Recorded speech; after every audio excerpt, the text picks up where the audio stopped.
Hello students, हाय। देखो, आज का जो हमारा क्वेश्चन है या आज का जो मैं टॉपिक डिस्कस करने वाली हूँ वो टॉपिक बहुत ही इम्पॉर्टेंट है।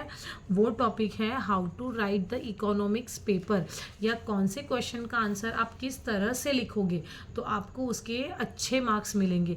तो वो जो मैं डिस्कस करने वाली हूँ वो आपको डिस्कस करने वाली हूँ मैं सारे क्वेश्चन वाइज।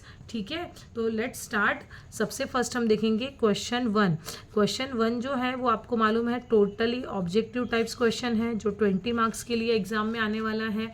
ये तो choose the correct options, find the odd word out है, या फिर गिव इकोनॉमिक टर्म्स है, असर्शन रीजनिंग आ जाता है इसके अंदर। तो उसके अंदर कुछ भी लॉजिकल नहीं है। तो ऑब्जेक्टिव टाइप्स क्वेश्चन जो है इसके 20 मार्क्स रहेंगे। इसके बाद हम जाएंगे क्वेश्चन नंबर 2 में। क्वेश्चन नंबर 2 में दो चीज़ें आती है। क्वेश्चन नंबर 2 में ए आएगा जो है आइडेंटिफाई एंड एक्सप्लेन। ठीक है, identify and explain the following concepts. और जो बी आएगा वो आएगा डिस्टिंग्विश बिटवीन। ठीक है, ये आएगा डिस्टिंग्विश बिटवीन। देखो, आइडेंटिफाई एंड एक्सप्लेन जो है ये आपको पूछेंगे 6 मार्क्स के लिए, डिस्टिंग्विश बिटवीन आपको पूछा जाएगा 6 मार्क्स के लिए। देखो, आइडेंटिफाई एंड एक्सप्लेन की जब मैं बात करूंगी, मतलब मैं यहाँ पे क्वेश्चन नंबर 2A की जब मैं बात कर रही हूँ, तो आइडेंटिफाई एंड एक्सप्लेन जो है ये 6 मार्क्स का है। तो सबसे पहले आपको कॉन्सेप्ट को आइडेंटिफाई करना है। तो जो आप कॉन्सेप्ट आइडेंटिफाई करोगे उसका 1 मार्क्स होगा, और उसके बाद उस कॉन्सेप्ट को आप क्या करोगे, एक्सप्लेन करोगे, तो इसका क्या होगा 1 मार्क। आपको एनी 3 लिखना है आउट ऑफ 2। ठीक है, जैसे कि देखो यहाँ पे क्वेश्चन नंबर 2 कितना आएगा, एग्जाम में आपको पूछेंगे कितना 5, आपको अटेंड करना है कितना 5, तो एनी 3 आउट ऑफ 5, और इसके मार्क्स कितने हैं 6 मार्क्स है। ठीक है, तो यहाँ पे 2 मार्क्स के 3 आप लोगों को पूछे जाएंगे।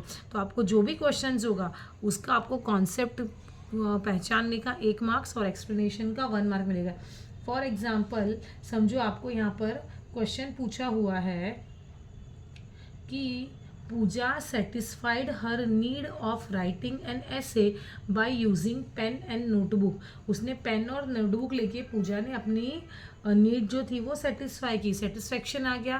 तो सिंपली ये क्या है हमारा, ये हमारा आ गया यूटिलिटी का कॉन्सेप्ट। ठीक है, तो इसका आप कॉन्सेप्ट क्या लिखोगे, यूटिलिटी, एक्सप्लेनेशन यूटिलिटी के बारे में दे दोगे। इस तरह से आपको करना है। तो इसका डिवाइड जो है डायरेक्टली आपने लिख दिया, समझो कॉन्सेप्ट हो गया यूटिलिटी, और आप सोचोगे 2 मार्क्स मिल जाए, नहीं होगा। कॉन्सेप्ट यूटिलिटी, एक्सप्लेनेशन यूटिलिटी के ऊपर 4-5 लाइन का आपको लिखना है। ये हो गया question number 2A।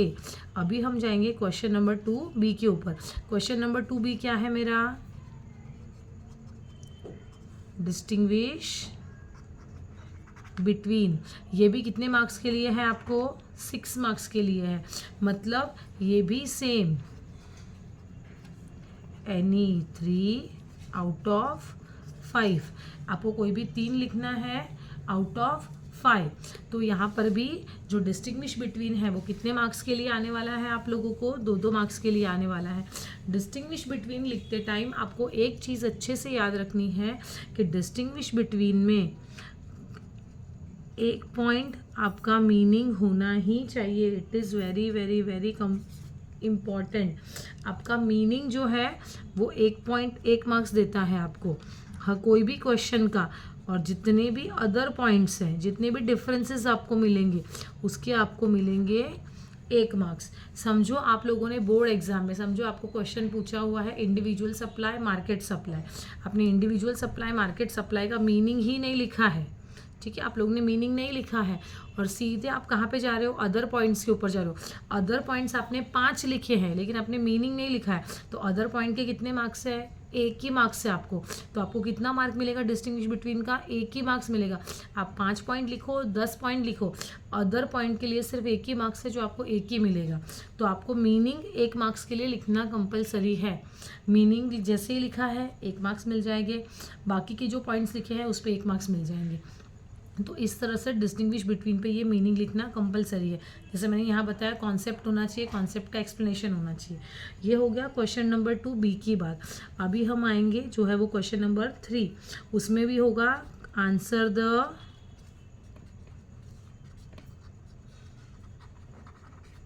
Following question. Answer the following question जो है ये भी आप लोगों को एग्ज़ाम के अंदर पूछा रहेगा। टोटली इसमें आपको पूछेंगे क्वेश्चन नंबर 3 के अंदर, वो है 5 और आपको अटेम्प्ट कितने करने हैं 3।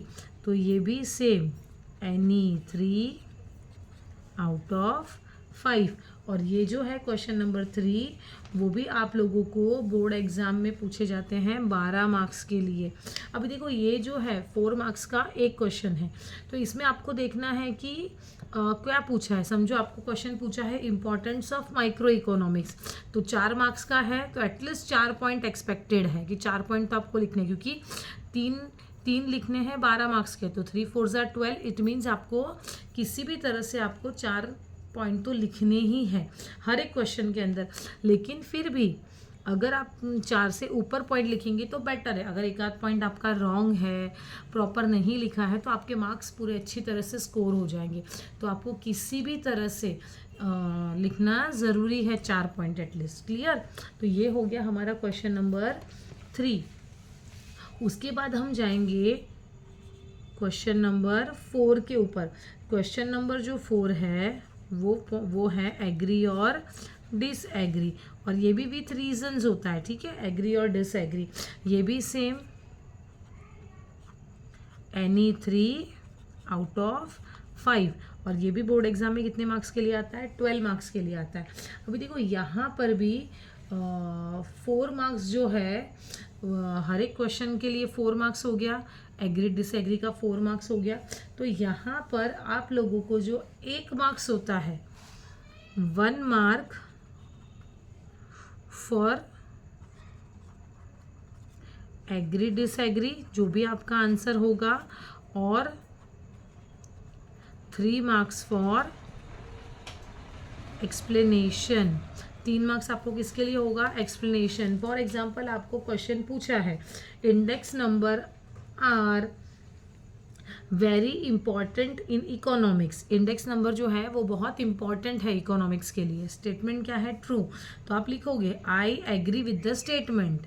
तो ये आई एग्री जो आपने लिखा दिस इज फॉर 1 मार्क, और 3 मार्क्स जो आप इंडेक्स नंबर का इंपॉर्टेंस के जो पॉइंट है जो आप लोगों के बुक में क्वेश्चन दिया है इंडेक्स नंबर के इंपॉर्टेंस के, तो वो 4 पॉइंट आप लिखोगे। 3 मार्क्स के लिए है तो 3 पॉइंट तो ज़रूरी है, एटलीस्ट 4 पॉइंट लिखो। तो आप 4 पॉइंट लिखोगे उसका एक्सप्लेनेशन, तो आपको करेक्ट 4 में से 4 मार्क्स आपको बोर्ड एग्जाम दे देगी। जो भी है एग्री डिसएग्री तो आपको फुल सेंटेंस में लिखना है I agree with the statement because, या I disagree with the statement because, ऐसे करके आपको पूरा का पूरा सेंटेंस लिखना है। और उसके बाद आपको उसका एक्सप्लेनेशन देना है। एटलीस्ट 3 पॉइंट रिक्वायर, 3 पॉइंट नहीं है 4 पॉइंट लिखो, ज़्यादा बेटर है ताकि आपके मार्क्स ना कटे। ठीक है, इसके बाद हम जाएंगे क्वेश्चन नंबर 4 भी हो गया। अभी हम जाएंगे क्वेश्चन नंबर 5 के ऊपर। देखो बोर्ड एग्ज़ाम में बहुत से बच्चे, जब मैं पेपर्स चेक करने के लिए लेती हूँ तो बोर्ड एग्ज़ाम में बहुत से बच्चे क्वेश्चन नंबर 5 जो है ना वो क्वेश्चन नंबर 5 छोड़ देते हैं।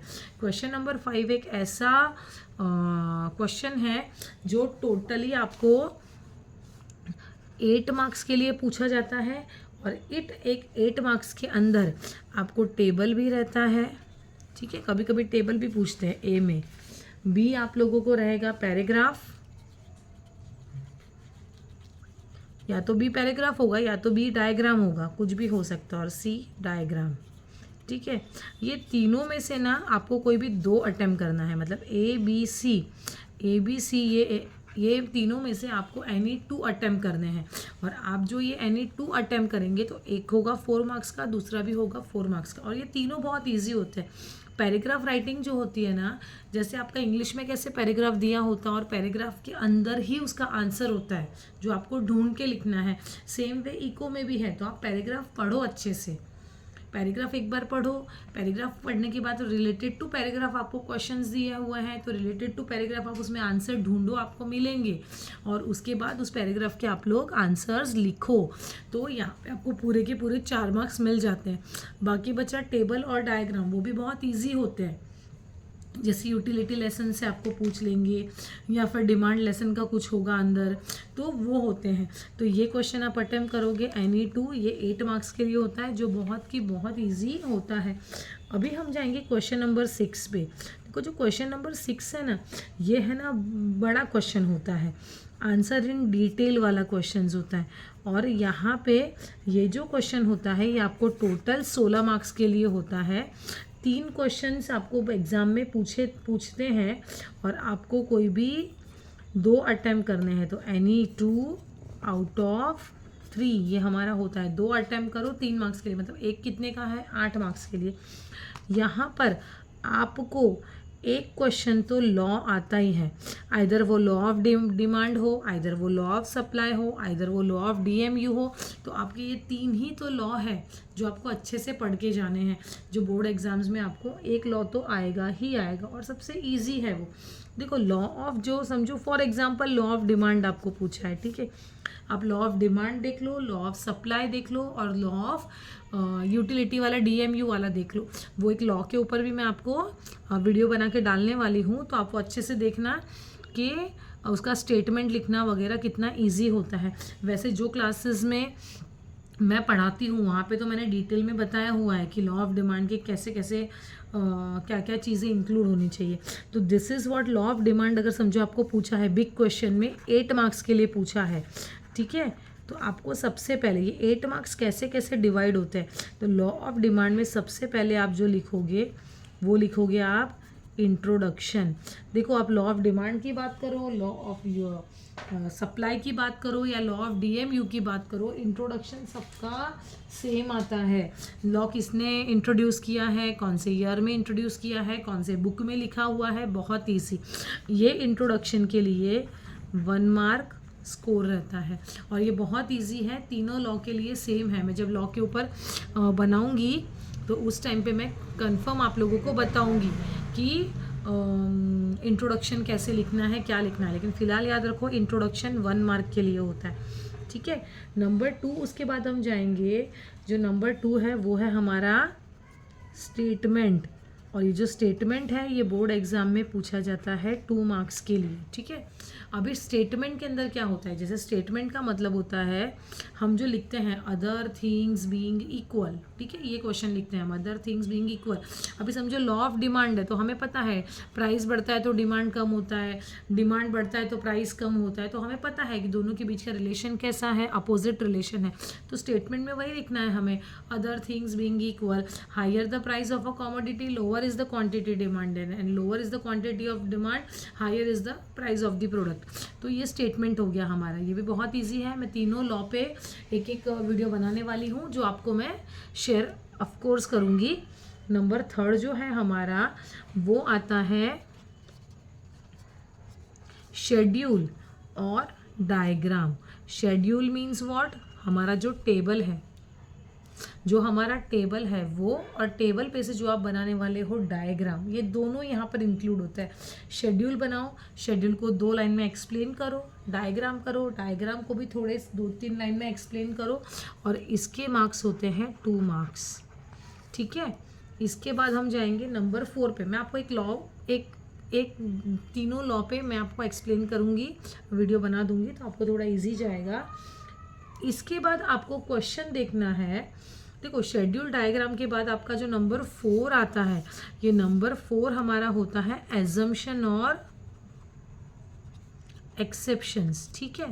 देखो मैंने तुम लोगों को बताया था कि जो भी हम लॉ लिखेंगे तो लॉ में आप लोगों को अजम्पशन लिखना कंपलसरी है।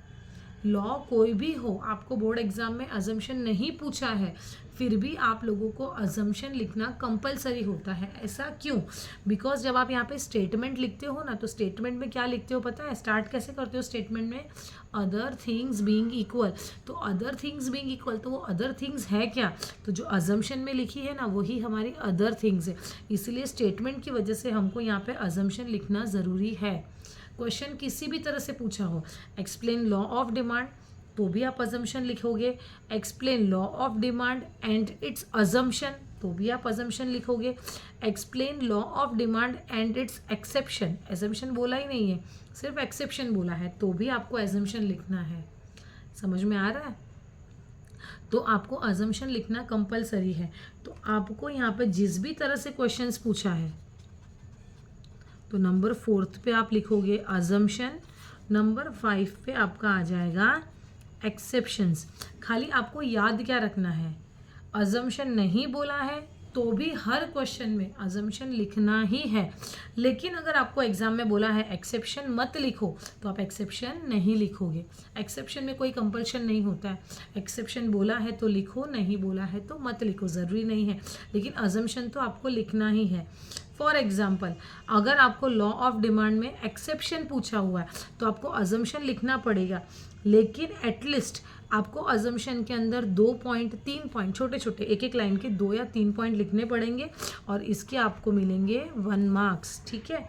और एक्सेप्शंस के आपको मिलते हैं 2 मार्क्स, ठीक है। ये मैंने बताया, अगर दोनों आपको पूछा है एक्सेप्शंस, ठीक है, आपको बोर्ड एग्जाम में पूछा है explain law of demand and it's exception, तो आपको एक्सेप्शन लिखना है तो अजम्पशन भी लिखना ही है। मैंने बताया कुछ भी हो अजम्पशन तो लिखना ही है, तो आप अजम्पशन तो लिखोगे।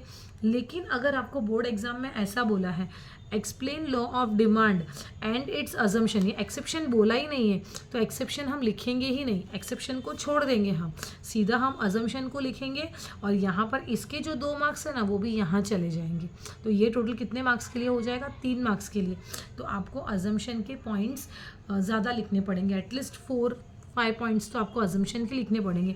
अभी देखो आप लोग खुद समझदार हो कि इंट्रोडक्शन 1 मार्क का ही है, तो आपको कितना लिखना है, हार्डली इंट्रोडक्शन 4 लाइन 3 लाइन का होगा। स्टेटमेंट 2 मार्क्स के लिए है तो आपको 6-7 लाइन जाएगा। Schedule diagram already half page cover हो ही जाएगा। अजम्पशन 1 ही मार्क्स के लिए है, पूछा है तो ज़्यादा लिखना पड़ेगा, नहीं पूछा है तो खाली 2 पॉइंट लिख के छोड़ दो। एक्सेप्शन 2 मार्क्स के लिए है तो हार्डली 2 या 3 पॉइंट आपको लिखने ज़रूरी है। तो ये आपका यहाँ पर कंप्लीट होता है लॉ ऑफ डिमांड। समझो आपको इसके बाद एक और कोई क्वेश्चन बड़ा दिया है, उसके अंदर मोनोपोली के बारे में पूछा है, ठीक है। तो देखो अगर समझो आपको मीनिंग ऑफ मोनोपोली के बारे में आपको बोला है कि भाई फीचर्स को एक्सप्लेन करो, अगर ऐसा बोला है आपको एक्सप्लेन फीचर्स, मैं क्वेश्चन नंबर 6 की बात कर रही हूँ। अगर क्वेश्चन नंबर 6 में आपको समझो फॉर एग्जाम्पल किसी एक चीज़ के बारे में बोला है explain the question monopoly and its feature, ठीक है, इसके फीचर्स पूछे हैं, तो यहाँ पर याद रखना है मोनोपोली का मीनिंग जो है ना ये लिखना कंपलसरी है। मोनोपोली के मीनिंग के लिए 2 मार्क्स मिलेंगे, और इसके जो फीचर्स है इसके फीचर्स के लिए आपको मिलेंगे 6 मार्क्स। तो यहाँ पे मीनिंग लिखना कंपलसरी है। समझो आपको यहाँ पर परफेक्ट कंपटीशन के बारे में पूछा, तो यहाँ पर सेम परफेक्ट कंपटीशन 2 मार्क्स के लिए और फीचर्स इसके 6 मार्क्स के लिए। या इसकी प्रॉब्लम्स कैपिटल मार्केट के बारे में पूछ लिया, समझो कैपिटल मार्केट की प्रॉब्लम्स को एक्सप्लेन करो या कैपिटल मार्केट के फीचर्स के बारे में बताओ, तो कैपिटल मार्केट उसका मीनिंग 2 मार्क्स के लिए और उसके फीचर्स या प्रॉब्लम्स जो भी है वो 6 मार्क्स के लिए। तो 6.7 पॉइंट्स यहाँ पे आपको लिखने कंपलसरी है। देखो ये हमारी बोर्ड की पेपर पैटर्न है। फिर भी अगर किसी को कुछ भी डाउट है पेपर पैटर्न वगैरह के लिए तो प्लीज़ आप फ्री हो, आप मुझे पूछ सकते हो, व्हाट्सएप पे पर्सनली पूछ लो, चैट बॉक्स में पूछ लो, और प्लीज़ प्लीज़ प्लीज़ कुछ भी डाउट वगैरह है तो करो, पूछो मुझे। थैंक यू स्टूडेंट्स, मेरे चैनल को लाइक करो, शेयर करो, सब्सक्राइब करो। Thank you, bye.